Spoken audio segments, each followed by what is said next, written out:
let's do a little bit of interview and some questions here about your guys' game Escape from Site 19. And may I just start with thank you so much for giving us your time and letting us talk about this beautiful game, which I'll just start off straight up with compliments. Oh my gosh, the art in this is incredible, and you guys, all this is original, right? Yes, all of the art is original, made by our graphics team. Mhm. Majority of it is based on real life pictures. We worked with a lot of makeup artists and Mhm. models to take all of those shots, and those are then visually enhanced. And yeah, basically this is it. Yeah, Yeah, there it's was a great care also put into the the set. mhm. So we have quite good, I would say, even high quality materials such as wood, metal, and leather as part of the game. Mhm. So I think we put a lot of effort into having like a high quality material And that is that you that is use there. definitely apparent for sure. The casing, the cards, the art, everything is very high quality. But let's kind of get into the meat of like what is the goal of the game? What when you sit down to escape from Site 19, what are you and your fellow players attempting to accomplish? Okay. So within the game world, Mhm. the aim is to escape from the Site 19, as the title suggests, I figured, but I just because want to be sure. because something bad happened, some kind of containment breach happened, and all of a sudden, for whatever reason, you are inside the facility. All of a sudden, you see all of those different anomalies escaping, attacking you, eating researchers, all of this fun stuff. So the primary goal is to run away, preferably alive. Right. And outside of the game world, in the real life, the game is designed to uh, kind of make you figure out Mhm. what are your limit breaks, let's say. What are the things which you are willing and not willing to do in order to win or accomplish something. So Mhm. those tasks are designed to challenge you in a physical way, in a mental way, in a cooperation way. There are some tasks which are forcing you to be very ugly to other players, to do Mhm. very bad things to them. So basically, it is on a high level, let's say, playing into psychology of Mhm. what you are willing to do and what are the others willing to do to you. Fantastic. Yeah. And Also, the game is sorry. The no, game go is ahead. also trying to accomplish kind of this build-up tension that is then Mhm. in the end relieved by the uh, cooperation success of the whole team. So it's like that it's building up this tension, either mental, physical, or otherwise, to the end of the game when you finally beat the game and you feel exhilarated by this accomplishment. So it's just like without a bit of a suffering, doesn't the accomplishment doesn't feel so great. Building up attention uh, between players and also within the player himself, uh, herself, to reach the final goal of beating the game. So there's some kind of release of feelings or these emotions in the end, so that you feel this accomplishment that you made by beating the game. So it's a little bit like that's without a little bit of pushing you to the limits, or without a little bit of suffering, the accomplishment doesn't feel so great. So this is the Mhm. game is balancing on the boundary of your limits of what you want to do or don't want to do, and then kind of makes you maybe extend the boundaries a bit and also feel this accomplishment with the team once you're at the end of the game. And I want to dive a little bit more into that that pressure that like you have on your website, which again, your all of your social media looks incredible. You guys, one of your dare I say, tenets on the front page here. Venture beyond your comfort zone, and you talk a bit about that. You both mentioned a little bit there of warnings and safety rules. What was your motivation to want to kind of push the boundaries of what you like are physically and mentally doing outside of the board game? Like, say, Monopoly. Of course, we've all wanted to flip the table, but in this here, we are like the photo you have is like someone like biting the arm of a person. And what was the inspiration to want to push that boundary? So from my perspective, I think the aim was to make a game which would be one of a kind and memorable. So the aim is that after you finish playing this game, you go, you go home, you go into bed, you fall asleep, and in the middle of the night, you wake up, and you are not sure if you are at home or if you are back at the Site 19. Our aim was really to create an immersive experience which would stay with the players, and even days, weeks, months after playing, they would still be remembering all of the tension and all of the things which they had to go through, basically. Yeah, I think it could be a good bonding experience, actually. But I wouldn't Like, recommend playing it with your family. No. Good to Perhaps know. not. Good to know. Eric, we're not bringing this back to mom and dad. So then, could you give us some examples of scenarios that the players might encounter? I mean, sorry. Obviously, don't give away too much. You want people to Yeah, I'm experience just the game when they thinking. play it. But Yeah. what is one you could say that might be? I don't know if you have multiples or every card or situation is unique. I mean, there is around 300 task cards in the game, which are split into three types. So we have safe cards, which are pretty much on a normal average level. Then we have Euclid cards, which are already kind of difficult, and then we have Keter cards, which I mean, some of them you don't want to encounter. I don't really want to spoil too much of the game, to be honest, but there are tasks which are really challenging physically. Like, for example, you have to pick something up or walk somewhere with someone on your back. Things like that, which are not easy to accomplish depending on your group of players. And then there are, of course, also the mentally challenging tasks, like speaking about your bad memories, speaking about time where you felt the most embarrassed or sad, or when something really ugly happened to you. And all of this is tied to the role-playing element of our game, because as you probably know, within the game you are playing as one of the 26 characters, which are either tied to the Foundation or to some other groups of interest. And to each of those characters, you are bringing your own personal traits to some extent.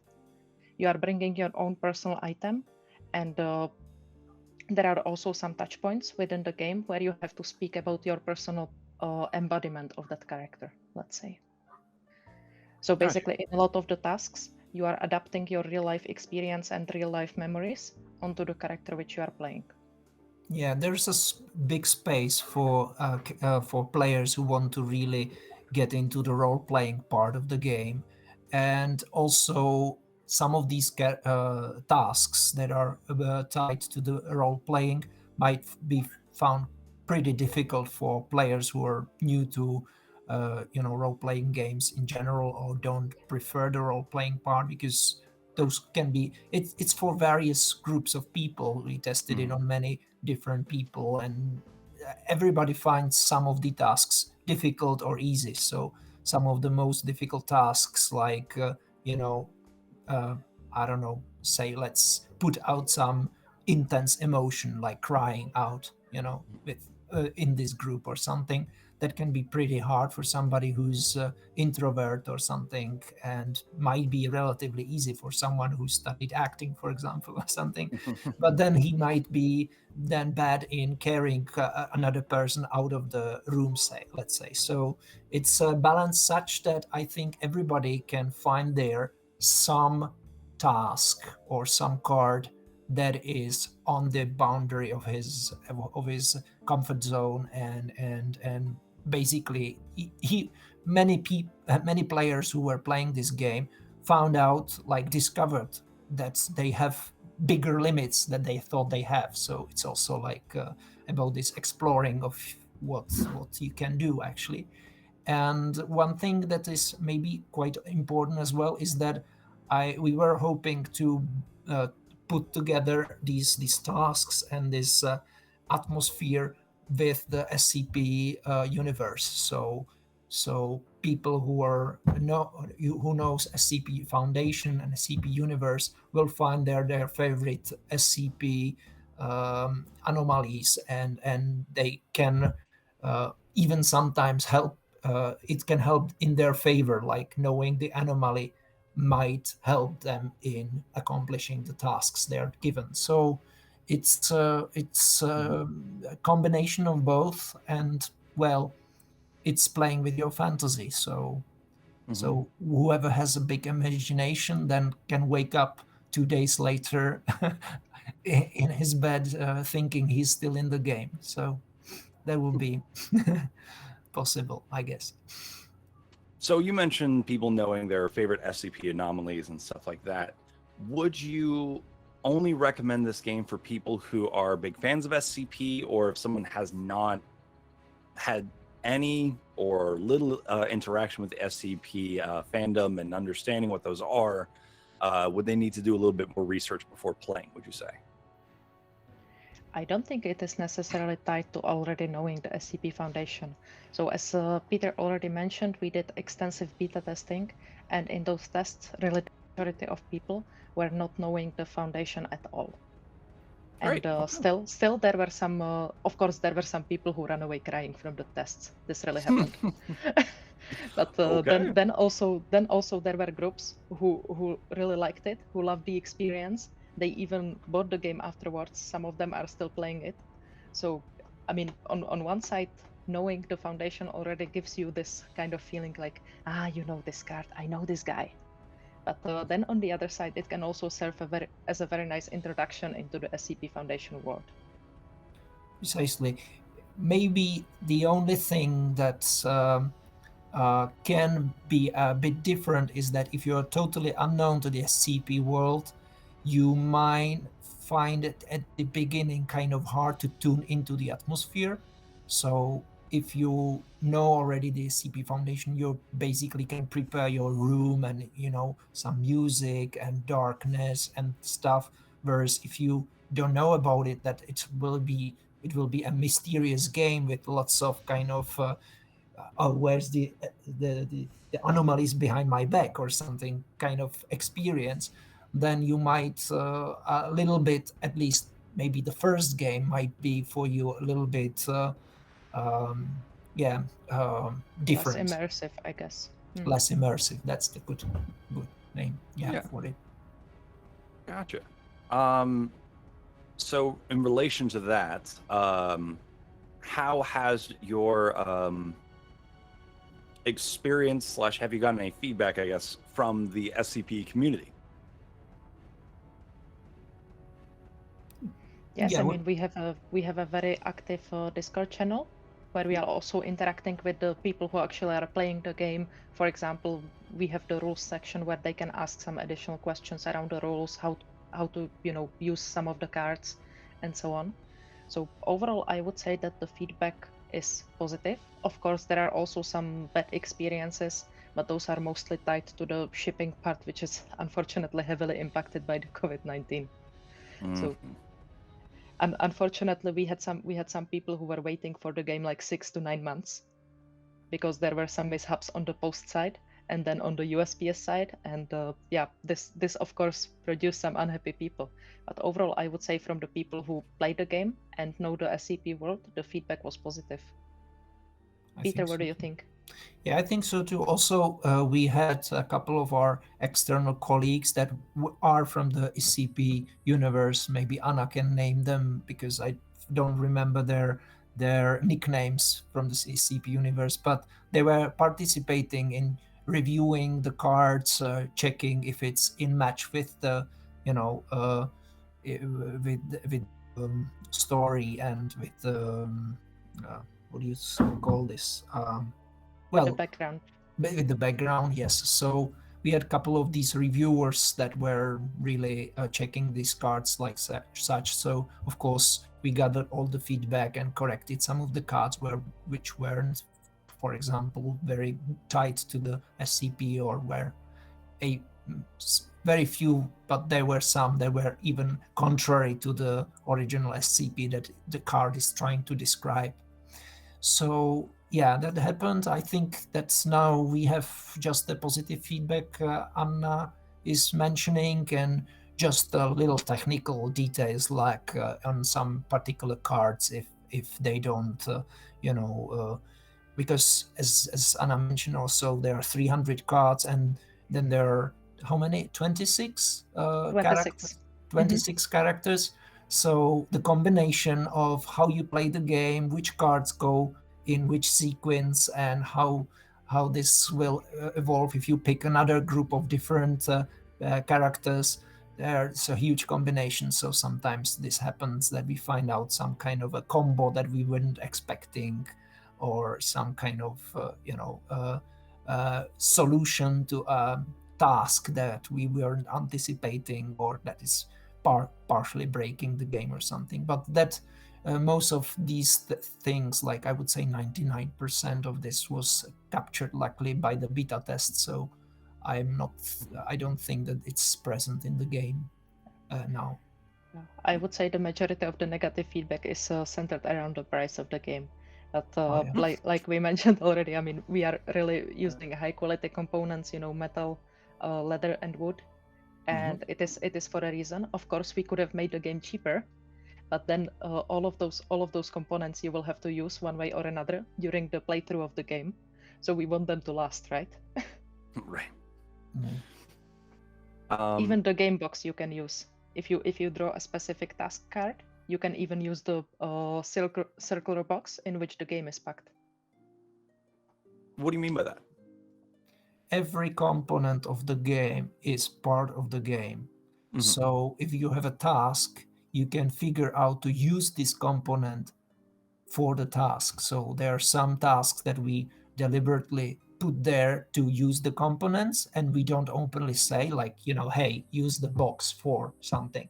But you can use it and it works for something, I won't tell what. But I was going to say, I'm every very component. curious, but it sounds like Yeah. that might be spoilers to ask more on that. Yeah, there are even specific tasks which are calling out the game components that you need to use. For example, there are tasks which have you use the game tokens, not just for measuring your points or measuring your time tokens, but also you have to use the token for something else. I will not say what, but yeah, those kind of tasks are already there. Also, I think there is a specific task with regards to the game box, like I was mentioning, which is specifically asking you to do something with the game box. There are also several tasks with the candle, which is also part of the game, and there are also many tasks with the snack and the drink, which you have to bring yourself to use in the game. Oh, not included. Dang it. Yeah, I mean, would be very difficult to ship. Little bits of fresh fruit or jerky, but I'm going back to the candle. I'm glad I actually brought that up because I was very curious about that as well. You have what you can buy separately, some candles that are from the various organizations, as well as included, I believe, is just the one candle from the SCP Foundation, all set up in the symbol. You mentioned on the box that the estimated time is about 180 minutes or 3 hours. Is the candle the timer for the game, or is it just kind of symbolically there? You mentioned it's part of some of the tasks. What, if you can say, is the purpose of the candle, and how many should players expect to go through every time they play? So the candle is not the official timer. Let me start with that. You still have to set your alarm clock. But it will last approximately for the duration of the game. Also, the game duration depends on the number of players which are playing, so that wouldn't work with one single candle. Okay. But yeah, it will last. I'm not sure for the five player game, but for the 4-player game, it definitely lasts until the end, unless you break it. And so basically the candle is there mostly for atmospheric purposes, and also for some of the tasks. I think we have around 10% of the tasks which are using the candle or working somehow with the candle. Very cool. Definitely with that suggestion of using the candle for the setting, I can immediately picture like setting that all up, and ooh, it's a cool image. So, and then you also then have available the other organizations available as candle, which also I hear are scented. So are those ones also something that I could add to the game, or are they just like, hey, we already made an SCP candle, we'll also make the other ones? Yeah, I mean there is no specific requirement that you have to get those candles as well, but for sure they can add to the atmosphere nicely. For example, we were playing one of the games with my friends. Each of us took the candle of the organization which they had the character from. It was really nice because each of us then had their own specific candle in front of them to read all of the cards. There was no other light in the room except for those candles. It was really beautiful atmosphere. So yeah, just some, yeah, not necessary, but it's going to add to the atmosphere. So anyone watching at home, recommend it. They're pretty nice price, and they look really good. So also they smell really nice. Yeah, I saw one of them was like coffee scented. I didn't want to say what one of them was because it was censored, so I'm very curious about that. Yeah. So with the environment and the tasks and stuff, what benefits have you noticed in the design of this that, like, just what advantages a role-playing game has over, say, the parameters of having to make a video game? Have there been moments that you're grateful that you're in a physical medium compared to virtual? Yeah, I actually was joining somewhere, well, it's maybe 4 years, 5 years, I don't remember anymore. But I remember that at the time I was playing, what is it called? Darkest Dungeon. You know that Good game? Yeah. Yeah. So, and there's this frustration element present in the game, right? It's this like you're frustrated. The game frustrates you purposely. It kills your characters all over the place, and then you're saying like, "Damn, I don't want to start again, but let's try it one more time." And then you finally break your kill your boss and stuff. And this kind of appreciation of that you beated the odds that are against you somewhat is really thrilling experience. So I don't want to say that we wanted to frustrate the players, but certainly put them on an uneasy feeling, like, this is really not something I'd like to do on my free time on Saturday evening or something. This kind of put you into a little bit not so comfy feeling or comfortable zone, and ask you to do something for the good of common good of the, because this is a cooperative game, so you're playing along with your friends, you're not playing against them unless something happens within Unless the you game. want. I'm not going to tell. But so it is this kind of not frustration but kind of uneasy feeling that we would like to we wanted to explore, and we had even on board for a significant time psychologist who was also kind of like involved in these kind of psychologically interesting mind games like Prisoner's Dilemma, if you know what I'm talking about. It's like concept of how much you want to cooperate with somebody if you know that cooperation is not good enough for you. So you have a cost of your cooperation and kind of benefit of failing the other. But you know that if he fails you too, you will be both busted. And it's kind of question how much you want to pay in order to achieve your goal, like winning the game or something. So this kind of setting or other different psychological games involved, those were really interesting for me. And certainly it is much more like a personal the playing board game than a computer game. When you're, even though you're playing multiplayer game, you're still sort of alone and you can always disconnect or do something else. Whereas this game, it is, when once you're in the middle of it, it's pretty hard to kind of say like, enough, I'm leaving you guys, like I have enough. It's already some sort of you must have also gut for that, I would say. So it's much more personal, it's much more involving you, uh, um, and yeah, then the investment, the personal investment is, I would say, much bigger than playing a game from your computer and feeling like you anytime can quit and anytime can alt F4 and do something else. So yeah, that's different.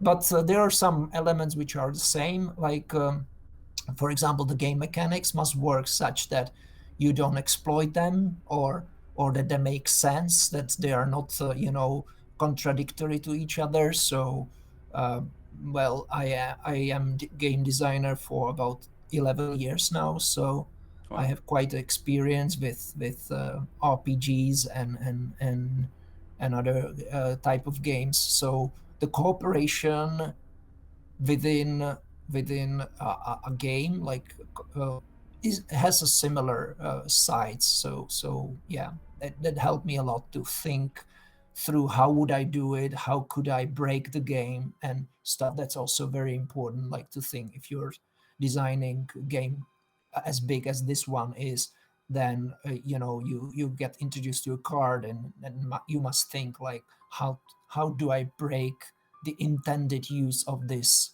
task or the car? How do I make it such that it looks that it's done, but it's actually, a fraud or some like just doing something to get the candy, but not to suffer for it, sort of. So these sort of thoughts must be thought through, and of course we together work closely about each of these cards, trying to break it, misuse it, try to use some cards that might make it easier or completely not possible to do, and such like that. And so we worked closely with Anna and also Kamil, who is the founder of this game, who's not with us sadly today. So he's the founder of the game, and without him, we wouldn't be here. Right. So, yeah. Just to follow up on one thing which Peter mentioned, I think the main reason for having this as a board game, or maybe one of the main reasons, not the only one, is the peer pressure.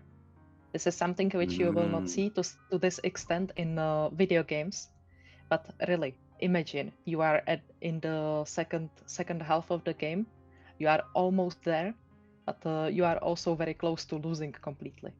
You draw a task, you absolutely don't want to do this thing, but then your whole team is like, don't be a pussy, do it, if you don't do it we will lose the game.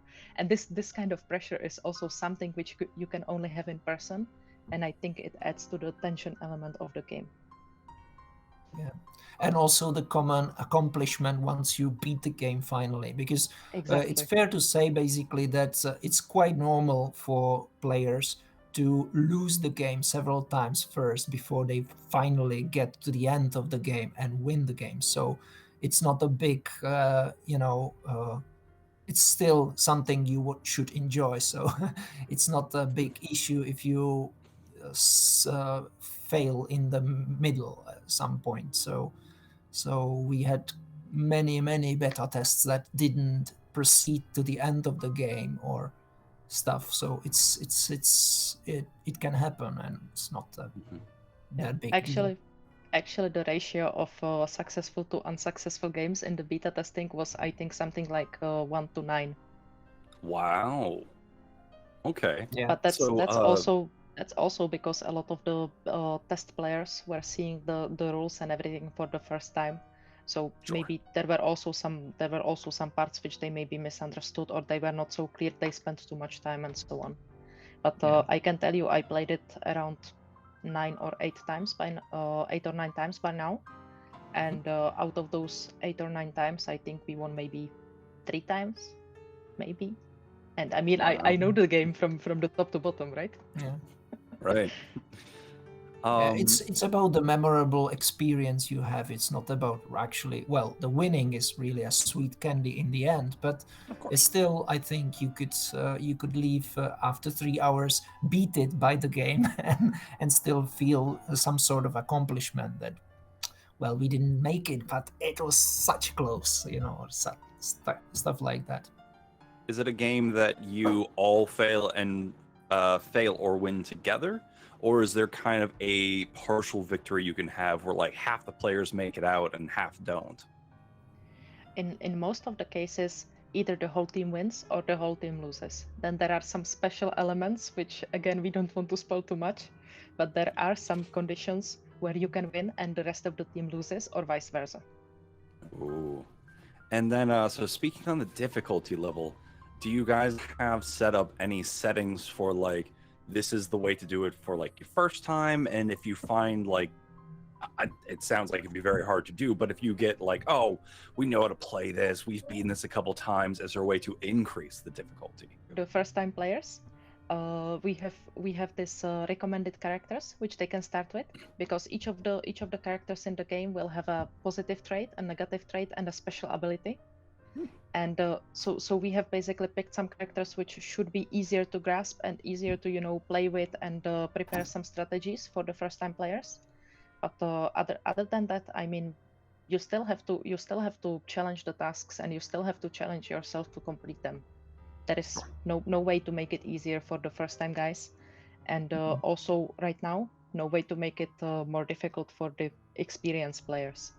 I mean, the guys can always set things like limit their lockdown tokens or shorten their time frame to play. But other than that, right now we don't have anything. Of course, in the future we are also planning on some expansion packs. So maybe that would be something which we can explore. An expansion pack for hardcore players. Yeah. Yeah. And increased Also, difficulty. I want to add that some of the characters are easier than others, so that's why we choose this start pack of recommended characters. There are some that appear to be useless on the first sight, and then you eventually, once you play several times, or at least once or twice, you find out that, okay, if we had this character together with that character, they together might make really interesting change of the development. So there are characters like this, and then there are more basic characters that you can simply read and don't have to think much too deep how to use them. So those are there, and yeah, that's why we have the starting pack. Yes, I think Anna It just said also comes from the logic of the SCP Foundation, right? It is obviously much easier to play as a D class or as a Foundation agent rather than playing as an O5 council member. Yeah. All right. Do you know what characters your fellow players are playing as, or do you keep some cards secret? Because you've mentioned like the secret objectives and stuff like that. So yeah, no. Within the game, it is not really secret. I don't want to spoil it right now because of course, I think it is a very nice surprise for the players when they find these characters and conditions and all of this stuff. But yeah, within the game, once you draw the characters, then everyone sees what you are playing as. Gotcha. Okay. And unless you deliberately hide it, because some of the advanced role-playing characters just don't tell the truth, and they change the name of the character, and they follow what is written on the card of the character, but they say like, I am Mr. Nobody and I will be playing with you, and they're trying to be mysterious, which is kind of fun when you keep the story of the character throughout the game consistent.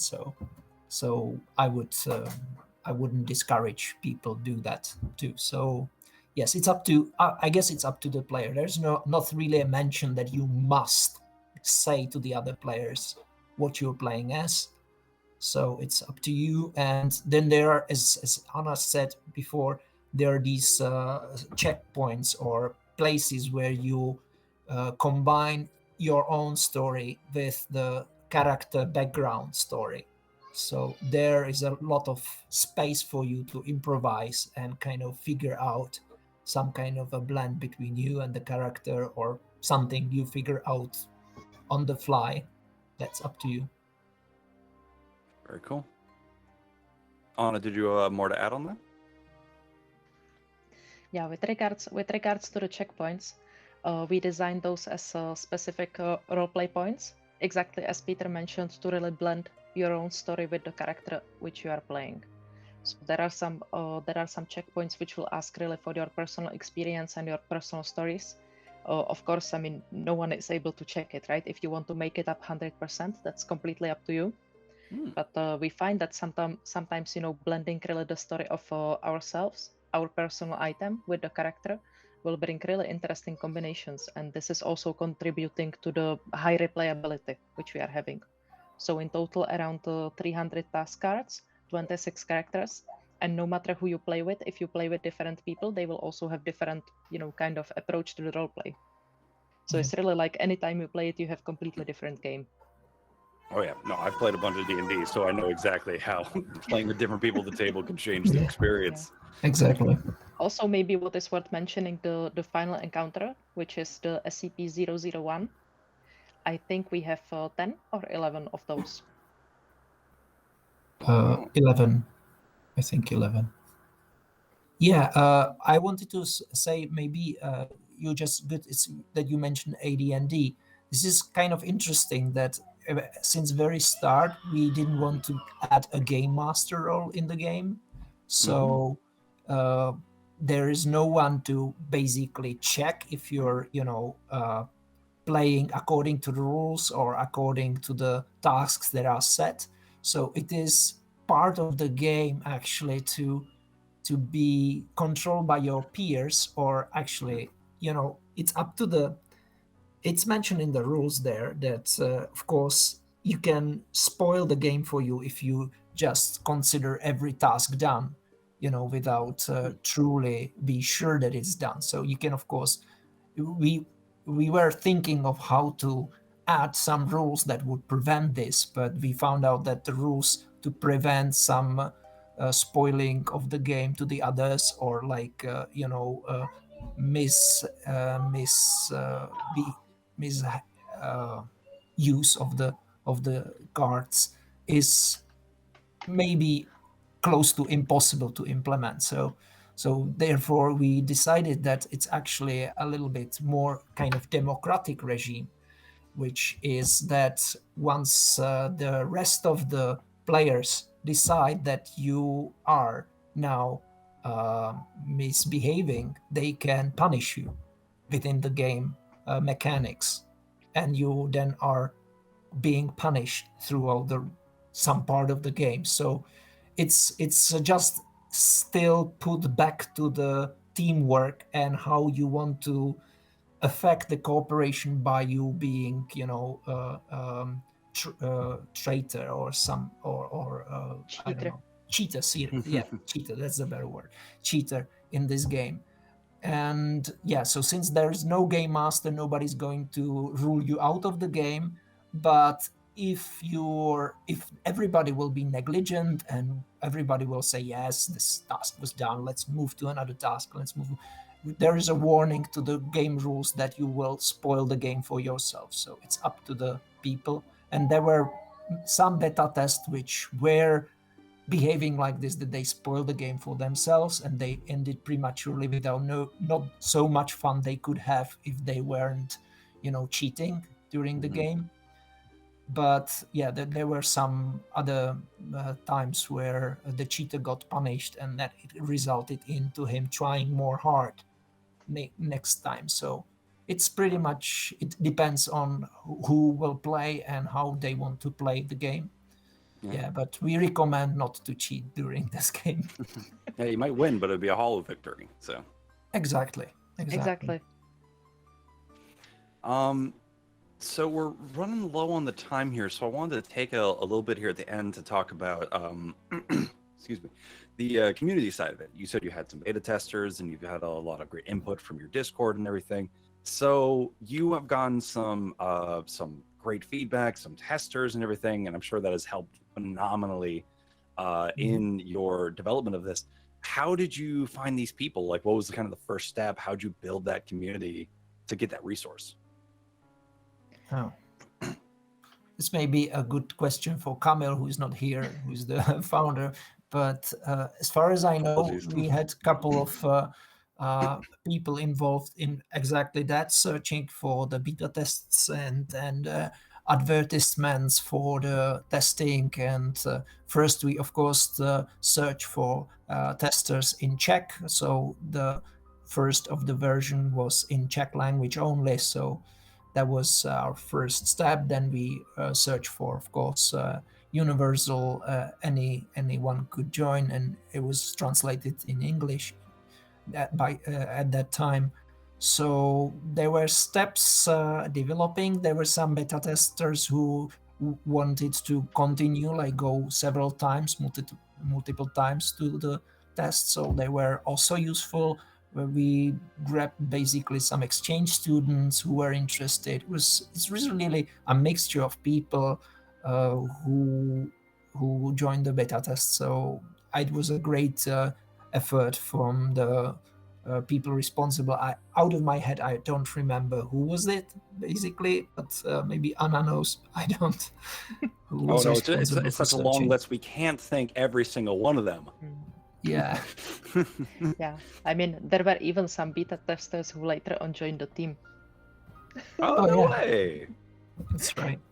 Yeah, so originally, I think in 2012 was or 14, somewhere like that, were the first beta tests. So then Kamil was working on the game pretty much alone, and he was looking for beta testers through some board game playing groups here in Prague, Czech Republic. So basically, that's how I found the game. I think I went to 6 or 7 beta tests in total, and then Kamil offered me a job. Oh, that's awesome! Congrats. He figured it's easier to just keep me around, you know. Right, exactly.